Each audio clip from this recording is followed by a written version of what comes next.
Germany has not been as quick, perhaps, as we have been to look at the very acute terrorism. They've done a lot of planning of other infrastructure, but a lot of this still is going to take them, I would say, a couple of years to catch up.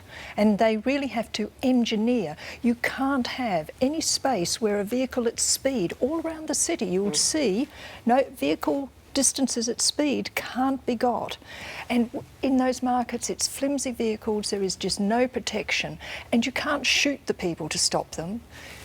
And this is Will's area, you can't, because they're in a crowded area. So we really do need some of that protection. Well, Britain is now on a severe terror alert. Yes. Alert. What does severe mean? How severe are we talking? The top one is critical, so we're not at critical, but what is the top end of severe? What does that mean to us? Well, to us, what that means is the security services believe that an attack is highly likely. And I don't think that's unrealistic for anybody to accept right now. And the fact that the security services have been doing such an amazing job at thwarting and foiling various plots.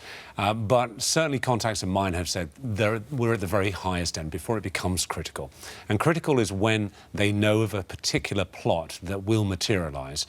They don't have the specific intelligence to be able to intercept it, and therefore they're putting the general public on the highest level of alert to be cautious, obviously, of what's going on. There was talk that there was chatter on the airwaves, and the security services did pick up that there would be an attack on a Christmas market. Again, the Germans didn't seem to act on that. Well, Sally would agree on this. I mean, we've been saying since October that in the lead up to Christmas, there is always going to be a risk for a number of different factors. You've got people that are converging into places like Christmas markets that are out and about. There's also the religious notification, obviously, of it being Christmas as well, which is very, if you like, in opposition to a lot of these jihadists and their agendas. And it's just that time of the year where these things are more likely to potentially materialise. Will that affect your behaviour? Do you think that will affect people's behaviour at this time of the year? It should. And again, knowing that a lot has been done in Britain to help us, we need to be what I call hyper alert.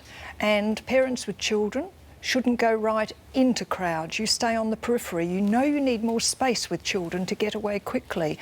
And it's ears, listening, sudden sounds, alertness, and I think hyper-alertness in those areas around Christmas, and know your way out quickly. Mentally, you work out where you're going to go. So if you go into a big shopping centre, the first thing you would do is to look at your exit, is it? Even in this building, I do. Do you? Yeah. So everywhere All you go. But I think we also have to be pragmatic. That's scary, Sally. It's meant to be. I think we've got to be pragmatic as well, because statistically the chances of being in a terrorist event is still remarkably low.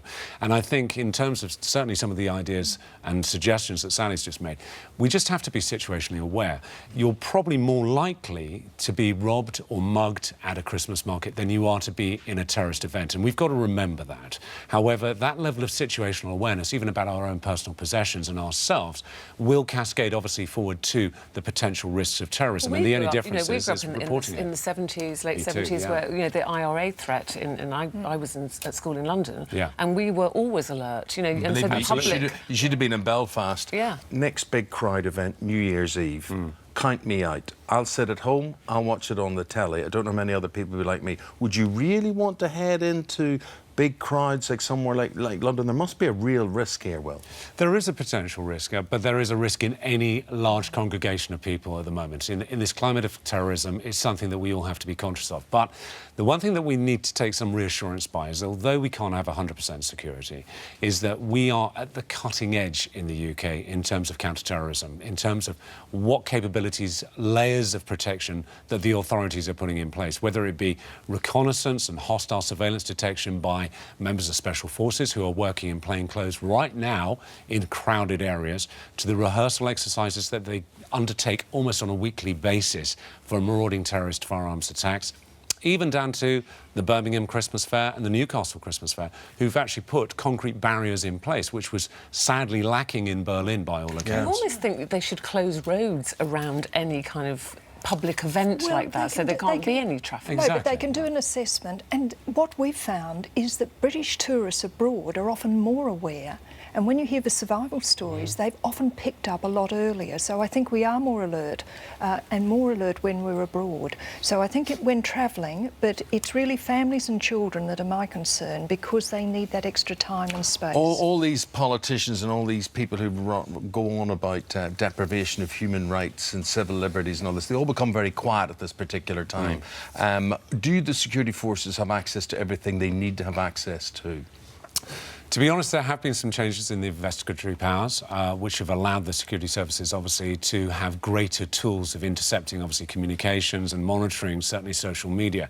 And a lot of the social media platforms are now coming around, thankfully, and about time, to actually being more proactive, reporting, obviously, any insidious websites or propaganda by extremists. However, it is a combined solution of a number of different factors. So, although the authorities have quite a lot to their avail, there is a degree of privacy that still needs to be retained, and we can't allow a complete Big Brother. And even me, from a security perspective, who would want every tool afforded, would subscribe to the fact that we need to have a certain degree where there are proper checks and balances, that if there is intrusions, that they are permitted. We can only hope people will be safe. It's just a shocking situation, an awful. Sally and Will, thank you both very much indeed for your perspective. Your stories, let us know your stories in this, but there will be knock-on effects like this. As Ruth says, the alert level in Britain is at severe, and there will be knock-on effects at places like airports. Expect longer queues as security becomes more intense for your travelling around Christmas. And as Sally said, be vigilant. It's up to all of us as well to be aware of our surroundings, isn't it? Hello, YouTube. For more of the same, just click here. And don't forget, you can subscribe for even more of these amazing videos exclusive to our channel.